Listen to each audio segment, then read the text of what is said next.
pilots get the glory, but they know who gets the credit for that opportunity. The engineers who design and maintain the world's most advanced aircraft. These days, cutting-edge AI technology helps keeps those planes in rotation as advanced software is used by the hardworking professionals on the front lines of maintenance. Learn more on this episode of Future Proof. The future is here already. It's just not evenly distributed. Yet. Today's world teems with innovation. The nexus of hardware, software, and human ingenuity promises a revolution in possibilities. What does tomorrow look like?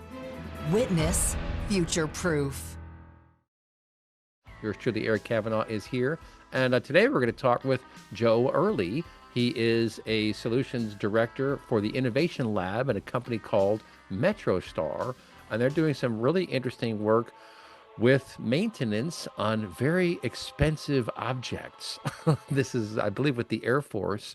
And you're basically working with them using some of these large visual models as opposed to large language models to do what is essentially maintenance work and optimizing the maintenance work. But Joe, tell us a bit about, like, first of all, what is this technology and what are you working on? What are you trying to fix? What are you trying to help our military accomplish?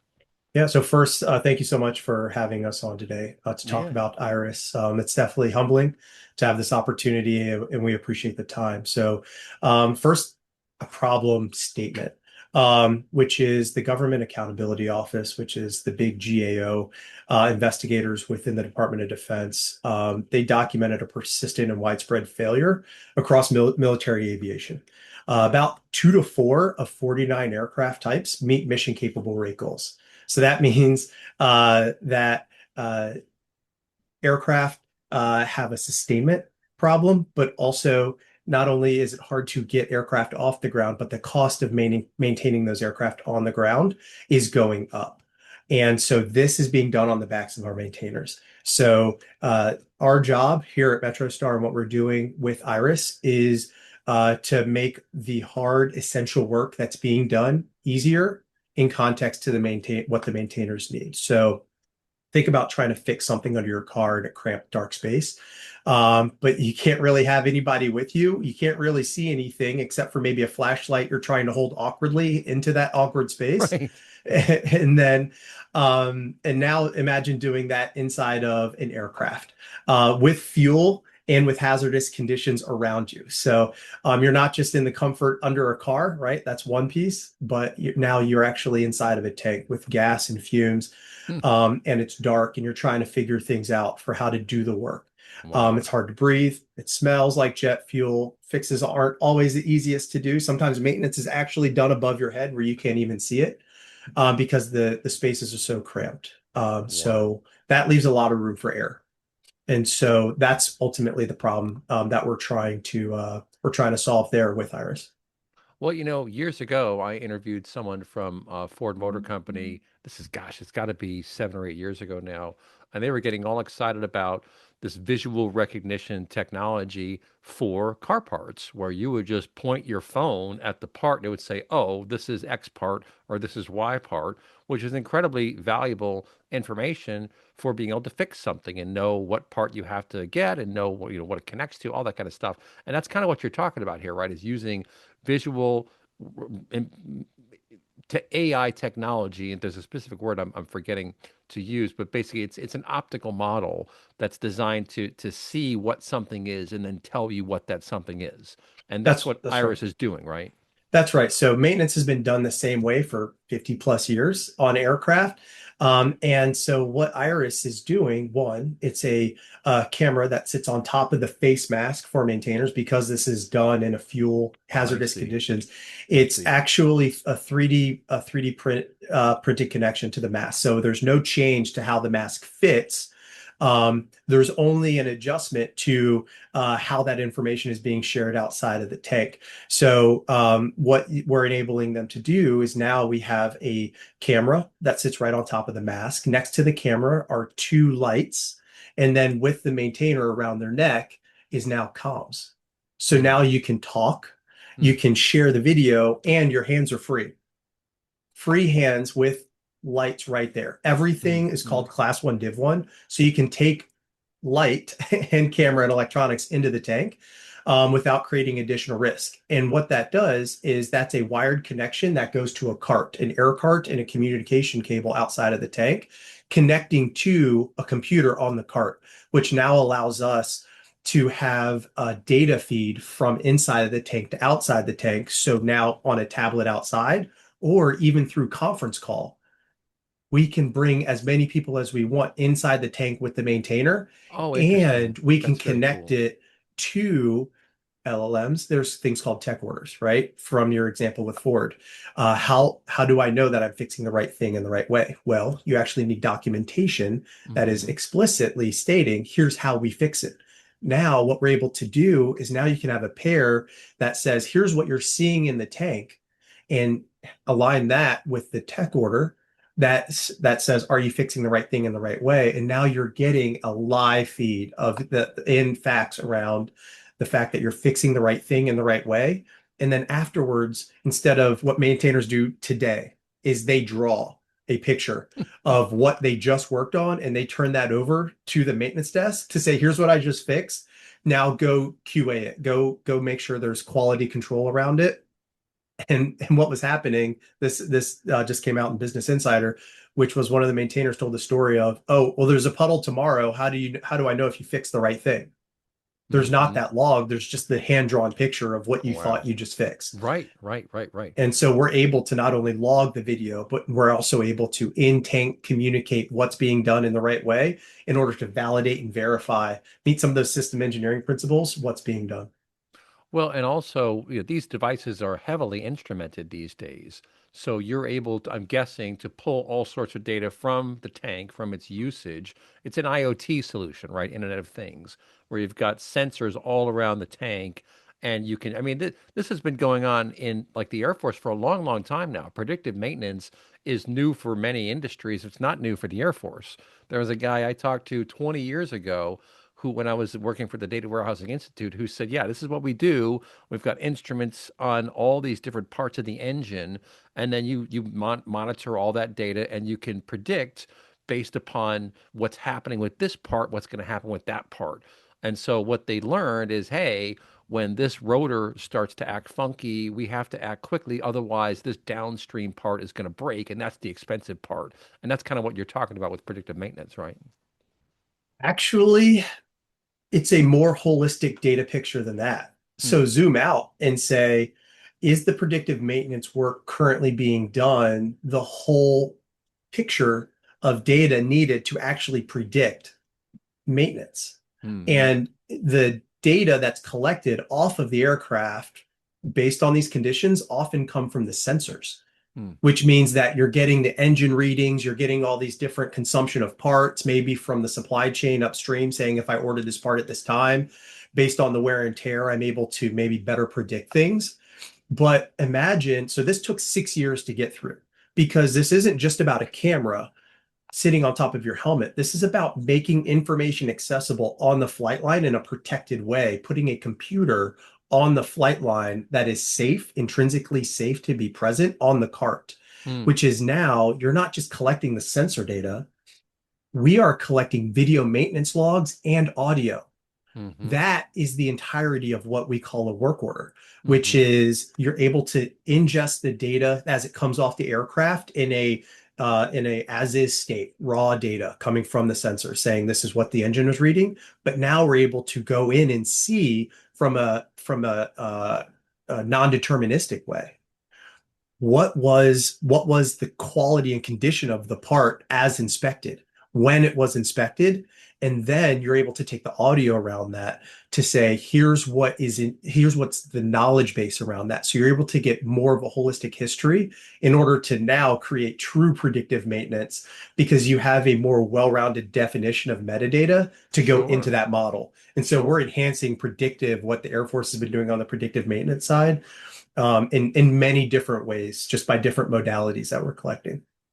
Yeah, and well, some of these modern planes are incredibly complicated. You talk about like an A-10 Warthog, it's very different from an F-35. I mean, there are so many different information systems on these planes now, and that's why, as I understand it, some of them are not combat ready. They're not ready because there are so many I's to dot and T's to cross, basically. But what you're telling me is that MetroStar is actively working to build out the entire workflow around maintenance and to capture all this data, not just the machine data from the sensors, but the visual data from the cameras and the audio data from the engineers, the maintainers who are on the front lines, and take that holistic picture. And now you have a much better playbook for fixing future planes and also for preventing things from happening in planes, right? Yeah, putting all that together, this is really our iPhone moment, right? Which is before it was, I have a device that plays music. And now what the iPhone did is gave them a platform Hmm. where, yes, I can listen to music, I can call somebody, I can check my wallet, I can have photos, I can have maps, I can have email. With this, it's before I have tools that let me communicate with somebody in the tank via knocking on the outside of the tank or drawing. Right. We're taking a generational leap to Wow. where now I have a platform because of the video, because of the communications, and because of the technology on the cart. It's not just hardware. Hmm. These are enabling communications, trends, capturing historical data, trends, connects remote uh, remote connections quickly. I can call an engineer in Kadena Air Force Base who might be the only expert that knows how to fix this problem. Wow. And Right. instead of flying them out from Right. Kadena over to somewhere around That's the funny. world, it's a phone call. Right. So that's what this is why we're so excited about it, is because this is something that is taking not just one generation is okay, you now have a video, right? And you can record it and you have audio and you can talk. That's one generation leap. We're taking two generational leaps at once here because now we're putting AI next to the maintainer to say, let's not just observe how you do the work, let's augment it. Let's help you do it smarter and faster. That's interesting. And talk about a really cool use case for large language models. They are very good at consuming large amounts of text. It can't be too big, it has to fit inside of a context window, but large amounts of very technical text, the kind you would get in a manual. And then now you have a natural language interface to ask it questions. Hey, this is the part. What are the things that can go wrong? And it can hit that whole or series of manuals and come back and say, hey, it might be this, it might be this, it might be that. Whereas in the old world, you would need that one person who knows all that stuff, and that person may not even be working anymore in the field. So, to your point, you're adding this corpus of knowledge of whatever you can feed into this model to the real world evaluation and the human instinct and the human senses that apply to the situation. You're bringing a whole world of opportunity to this particular problem, right? Yeah, and shout out to the 100th MXG out there at Mildenhall Air Force Base. That's our first deployment of this. And we see two problems there with what you just said. One is manning. Manpower is not getting it is not an easy problem to solve for the Air Force. And then two is what we call training, time to competency. Uh, how can we actually leverage the LLMs, put constraints on them, guardrails in place that allows them, a two-person team, to quickly go in, understand exactly what they're working on and work on it in the right and correct ways, so that one, you can limit the teams that need to go out to a specific aircraft because you can now share that video and the work being done, knowing that it's in alignment with that tech order without carrying any extra equipment with them. And then two, time to competency. You only go into a fuel tank once, twice a year, maybe, if you need to do it more often in order it's broken more often, maybe. But these maintainers may not fully understand the fuel tank that they're about to go into because it's a different aircraft. And they're Wow. just there to help because Right. their competency is around fixing a fuel tank, not specific platforms that the fuel tank is located on sometimes. And so Hmm. what we're able to do is recall that information from the last time somebody was in the tank. Here's what that tank looks like. Here's the tech order. Here's the work manual. Here's the Wow. specific way you get the job done. Here's the tools Right. that you need to take out to the plane so you don't have to do 8 trips back and forth to find the right tool. Sure. And now the competency with a limited labor force that is how you drive efficiency and sustainability into limited resources that we already have. Hmm. Well, the efficiency, I'm thinking about the little devices that you can use these days. When you go to the mechanic, he can just plug this thing into your car and read what the computer is saying. I mean, that's a huge gain over the old world way of doing it, which was just, okay, maybe it's this, maybe it's that manually.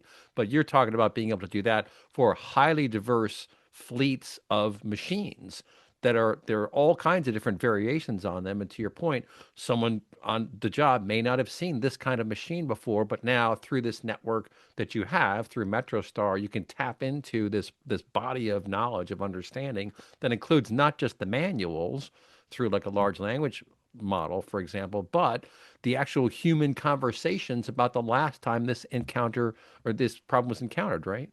That's right. And that's recall.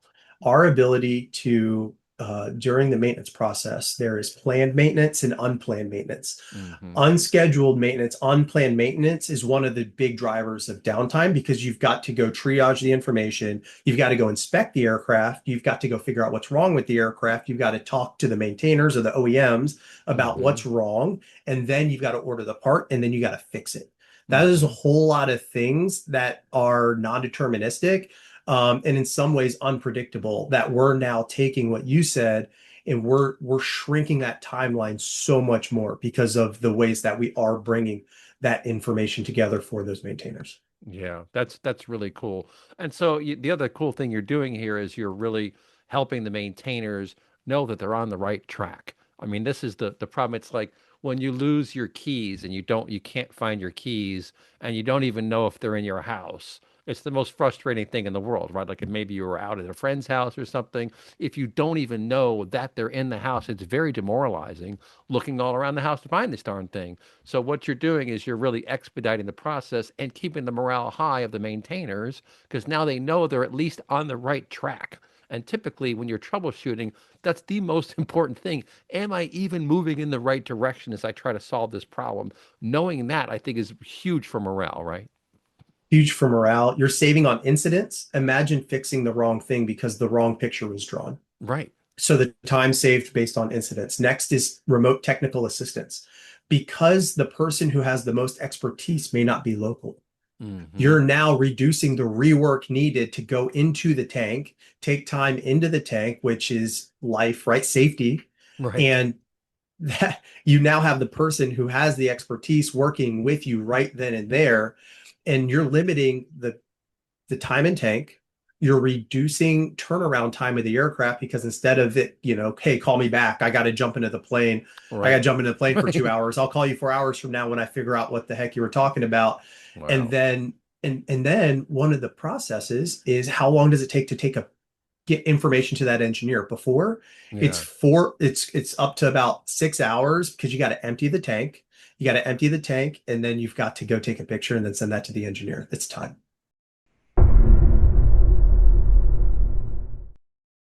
Talking to the team now at MetroStar about Iris, this very cool technology. We're talking about applied AI, and I think it's fascinating. I've been tracking this space for a long, long time. In fact, when I was first working with the Data Warehousing Institute, I guess as an employee back in 2005, I interviewed a guy who was all about predictive maintenance on aircraft. And he was talking about how they use data mining to track and to see and get leading indicators for when there are going to be problems. So when this part starts to rattle, if you change it quickly, that part will not be compromised. And that kind of thing has been around for a while. But you guys are pretty advanced. And of course, a huge part of this is the data side of it. So I've got Wilson Rodden on with MetroStar Principal Applied AI and Product Guy. So, Wilson, where do you get the data? What does the data look like? How do you vet the data, source the data? Tell us all about that fun stuff. Absolutely, Eric. So, to give you the high level first, this data is generated every time maintenance activities are performed within the fuel tank currently, as well as anytime there's documentation written up around those maintenance tasks, things of that nature. And we've even begun to collaborate. One of the things that I believe Hannah's probably going to go into here in a bit is our effort to collaborate with maintainers themselves as we generate these knowledge bases, right? Hmm. Because a lot of the times this information is being siloed off in individual minds. And so the real goal of Iris is to be able to create generational knowledge between maintainers, supervisors, engineers, building this collaborative environment where we're able to extract data from areas that were, I guess, black boxes before. Hmm. Well, this is really interesting stuff because what you're talking about is being able to capture what used to be referred to as head knowledge of the individuals. And so that used to be done in a very manual way, have someone write down what they're doing. I mean, I guess sometimes you could record it into a device of some kind, but historically it was a very manual process, and you would write a manual and refer to the manual. But what you guys envisioned is, look, if we have the technology to enable a real-time interaction with this knowledge base built from the experiences of all their other maintainers and team members and so forth, that's going to greatly expedite any mission that someone engages on, right? Absolutely. And when you think about what's being recorded and how to perform a maintenance task, right? It's extremely difficult to ensure that everything that someone needs to know makes it into just a single form of documentation, right? If you've ever taken an effective communications class or something like that, a lot of the times they'll do that exercise where it's tell me how to make a peanut butter and jelly sandwich, right? Right. Yeah, and it's all about interpretation of those instructions and specificity. So one of the goals that we have with Iris is to ensure that information that typically doesn't make it into the task orders or the TOs is able to be preserved somewhere and served up to those maintainers so that they don't get to find out what size wrench they were supposed to bring into the tank when they're finally reaching their bolt. Wow. Ouch. Yeah, that can be very unpleasant. So the data itself, is it stored in a multiple number of forms? And because there is verbal information, there's written information, and then how do you actually store that data? Is there like a particular kind of database that you're using? Is there a graph? Is it a knowledge graph? And if you could get into the weeds a bit about how it's persisted and then how it's accessed. Sure. So as you mentioned, this is a multimodal problem. That's something that Jesse will get into here in a moment. And I can actually pass it over to him in a moment. But depending on the data type, right? There are different, more efficient ways to store, documentation or manuals versus videos themselves. Where at the end of the day, one of the things that we'll get into here is we're using not just even applied AI, right? When in AI in kind of the buzzwordy sense, where it's Gen AI, text generation, things like that. Yes, we do have that component, but we're also using advanced computer vision techniques. We're using traditional machine learning methods. And at the end of the day, each of those query data just a little bit differently. And so to drive efficiency, we've got right now a few different approaches in mind. So I can bring Jesse in here to talk a little bit more around how it was that we got the initial data structure up and running. Yeah, sure. Jesse, go ahead. Yeah, to Wilson's point, lots of different types of data, modalities of data. So you can think of videos, MP4 files, audio files, and then PDFs that, may or may not be your ideal state of a PDF, that contain technical order information, kind of process guidelines on how to complete certain maintenance.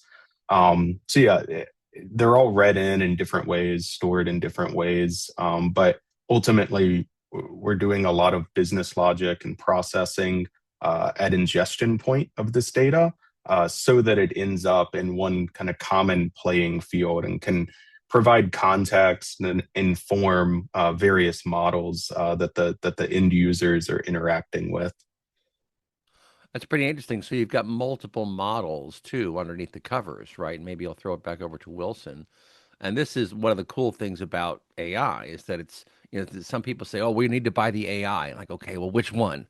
There are lots of different ones, right? And I think this is going to be a standard going forward, that there will be many different models in production at organizations doing specific things. And you, Wilson, you kind of mentioned large visual models, right, as opposed to large language models. This is a real push these days. And it was fun. I actually had a guy from Ford Motor Company on the show, gosh, I guess about 8 or 9 years ago, when a lot of this stuff was really started to take off. And he said they're very, very excited. This is back then, because what you would do is you'd hold your phone, your camera over the device, and it would tell you, oh, this is this part, this is that part. That's exactly what we're talking about here, right? Is using a large visual model to say, oh, okay, this is an X kind of plate, you need that kind of bolt, and that information is being dynamically served through your information systems, right, Wilson? Absolutely. And so to give a little more context around when we're talking about these vision models and the distinct challenges in supporting maintenance processes with these vision models.